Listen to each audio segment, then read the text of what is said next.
My spouse and I scrimped and saved $52,000 for our first home by eating instant noodles for 3 years, only to discover he'd been secretly funneling $15,000 to his jobless brother, who was using our savings to clear gambling debts. My husband, Matt, and I have been married for 4 years and together for 7. We're both in our mid-30s, finally poised to purchase our first house. 3 years ago, we started a home fund with a target of $80,000 for a down payment on a modest starter home in our region. We weren't chasing luxury, just a simple 3-bedroom ranch in a decent school district that we could afford.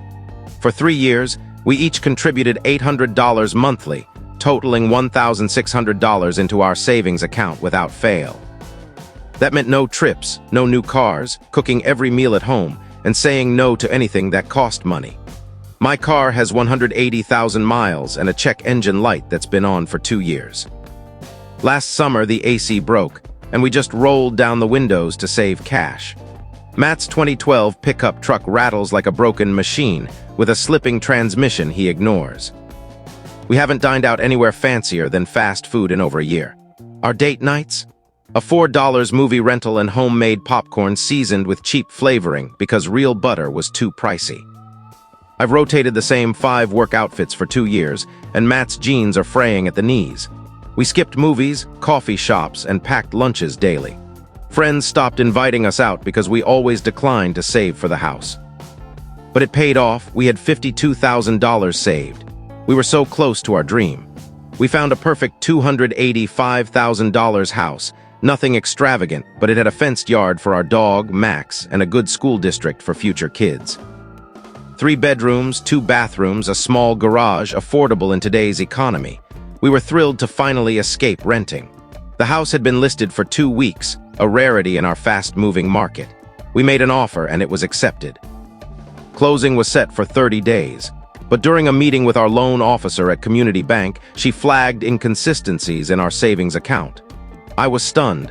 I track every cent. She showed me transfers I didn't recognize. $500 for utilities, $1,200 for groceries, $800 for car repairs, $2,100 for medical emergency, $900 for home repairs. I thought it was fraud. These transfers, made every few weeks over 6 months, went to the same external account. When the loan officer shared the routing number, I froze. It matched Matt's brother, Jack, account from a past Venmo transaction. Doing quick math, I realized $15,000 of our house fund was gone, sent to Jack without my knowledge. I called Matt immediately. He was at his electrician job. When I asked about the transfers, there was a long pause, not confusion, but the silence of someone caught. He said we'd discuss it at home and hung up. I spent hours at the bank combing through records. The loan officer was patient, though clearly frustrated, as I unraveled the mess instead of finalizing our mortgage. The first transfer, $500, was 6 months ago when Jack lost his job. They grew larger, $800, $1,200, $1,500, $2,100, up to $3,000 last month, all mislabeled as household expenses but sent to Jack. Jack, 30, worked in construction until he was laid off 8 months ago. He claims he's job hunting, but hasn't applied anywhere I know of. He lives in a pricey $1,800 a month apartment in the city's most expensive area, while Matt and I squeeze into a 650 square foot place for $1,100 to save money. Jack's reckless with cash, owns a high-end gaming rig worth $2,000, collects rare action figures, and always has money for concerts and craft cocktails. At family events, he shows up in new outfits while we wear threadbare clothes. His parents, retirees on fixed incomes, help occasionally but can't bankroll him. When Matt got home, I confronted him about the transfers. He denied it at first, blaming a bank error or hack. When I showed him Jack's routing number, his face fell. He got defensive, accusing me of policing our finances and saying couples should trust each other. I pointed out these weren't legitimate expenses but secret payments to his brother, caught only because of the mortgage process. Finally, he admitted he'd been sending Jack money for 6 months. His excuses were infuriating. He said I wouldn't get it because I'm an only child and don't understand family duty. He claimed Jack would be homeless without help, and that we could push back buying a house a year or two since we're young. Worst, he argued that his overtime earnings were extra, and he could use them to help family. I reminded him we'd agreed all overtime went to the house fund. That's why he worked weekends and late nights. Those hours were for our future, not Jack's lifestyle. I asked about Jack's plan to get back on his feet. Matt said Jack was job hunting with promising leads, but gave no specifics. I suggested Jack move to a cheaper place, get a roommate, or take any job. Restaurants, stores, and warehouses are hiring. Matt insisted I didn't understand family loyalty and that Jack was struggling. When I asked how long he'd keep funding Jack, he had no timeline, just vague assurances Jack would figure it out soon. I told Matt he'd lied for 6 months, that we'd eaten cheap noodles while he bankrolled Jack's extravagance. I felt betrayed and questioned his trustworthiness. He said he didn't want to upset me, so he handled it quietly, planning to replace the money before I noticed. I asked how he'd secretly replace $15,000. He had no answer. We argued for hours. Matt insisted he was doing right by his brother. I said he'd stolen from our shared dream. I couldn't stay in our apartment, so I packed a bag and went to my friend Lisa's place 20 minutes away. That was 3 days ago, and I'm still reeling. Stexper, we lost the house. By the time we could reschedule the mortgage meeting, another couple's offer was accepted. In our crazy market, good homes get multiple bids in days. Lisa went to the Bahamas last year, sending me beach photos while I said we couldn't afford vacations. She's urging me to divorce Matt, but 7 years is a lot to throw away. Shared dog, friends, life. I worry what else Matt's hiding. If he lied about $15,000, are there secret credit cards? Other family bailouts? Jack hasn't apologized or thanked me. He thinks Matt's just being a good brother. I'm meeting Matt tomorrow to discuss next steps. Part of me wants to give him a chance, but rebuilding trust feels impossible. Update 1. Thanks for the advice on my post. Most say to leave Matt. I'm still at Lisa's, unable to face him.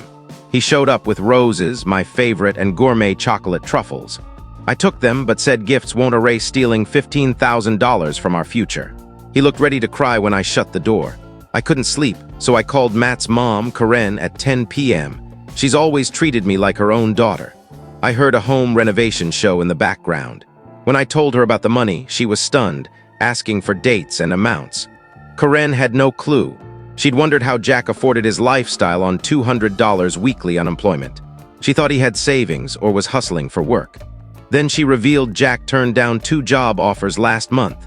$18 an hour at a warehouse with benefits and $16 an hour doing electrical work like before. Jack called them beneath him, holding out for $25 an hour. Karen tried to tell him $16 an hour beats nothing, but he's obsessed with knowing his worth. At a cousin's birthday, Jack bragged that Matt had his back, financially worrying relatives who asked Karen if we were okay. She didn't know the truth. The worst? Karen saw Jack's new Xbox Series X and unopened games at his place. He claimed he saved unemployment checks for it, saying he deserved it after jobless stress. So while we ate 99-cent pasta, Jack bought a $500 console with our money and bragged about it. Karen was furious and wanted to confront Jack, but I asked her to wait until I sorted things with Matt. Matt kept texting to talk. I agreed to meet at our apartment. Shockingly, Jack was there, eating a burger and watching videos on our TV. Matt thought a group talk would help. I should have left. Jack attacked, calling me greedy and saying family comes first. He said Matt was a loyal brother, and I should be proud, even calling me shallow for caring about a few grand when Matt earns well. Matt sat silently, not defending me as Jack insulted me. I asked Jack how he'd repay us. He laughed, saying he owed me nothing since Matt gave the money willingly. When I said it was my money too, he shrugged it off as my issue with Matt. I mentioned the job offers he rejected. Jack said they were dead-end roles that would hurt his resume. He claimed he had interviews lined up but gave no details when pressed. I walked out. Matt followed, saying Jack was defensive and didn't mean the insults. He begged me to return for a calm talk. I said if he chose his disrespectful brother over me, that was his choice, but I was done being disrespected in my home. Matt called me dramatic, saying Jack was stressed. I realized he'd never stand up for me. Lisa says to lawyer up and protect my assets. I hope Matt sees his mistake, but after that meeting, I doubt he will. Update 2. I'm drained from this chaos. Matt keeps showing up at Lisa's with gifts, chocolates, flowers, my favorite hazelnut coffee. Yesterday, he brought pricey caramel-filled chocolates because he knows I crave them during my period. I took them but said snacks don't fix lying and stealing. He talks about compromise, but offers no solid plan beyond vague promises to set boundaries with Jack and be better. Karen organized a family meeting to confront Jack, inviting me to join via video call. I agreed for moral support, but it was a disaster. The meeting was at Karen's house Sunday afternoon. Jack arrived late in a $90 jacket, acting clueless. Karen explained Matt sent Jack our house money. Jack said it was between him and Matt, not anyone's business. When Karen noted it was my money too, he dismissed it as Matt's problem. Uncle Tom asked what jobs Jack was pursuing if warehouse and construction weren't good enough. Jack mentioned management, sales, or tech, but had no experience in those fields. Then Karen revealed Jack has a $35,000 trust fund from his grandparents, untouched for 5 years. Matt used his share for trade school. Jack's just sits there. Jack said the trust was for emergencies like a house or business, not job loss. I exploded on the call, calling it selfish to take our money while hoarding his own. Jack insisted it wasn't stealing since Matt gave it freely. Shockingly, Matt agreed Jack should save the trust for important things, not daily expenses. I hung up and turned off my phone. Lisa found me crying and brought ice cream. Even Karen and her husband were appalled, but Matt kept defending Jack. I gave Matt demands. Full financial transparency, Jack repays the $15,000 within a year, immediate counseling, and no more money to Jack. He agreed to transparency and counseling, but refused to make Jack repay, saying he has no money, despite the trust fund. Matt offered to work extra shifts to repay it himself in 8 to 10 months. I insisted Jack take responsibility. Matt called me harsh, saying it would cause drama. I said I wasn't coming home until Jack agreed to repay. The housing market's worse. Prices are up 8%, and our $52,000 isn't enough anymore.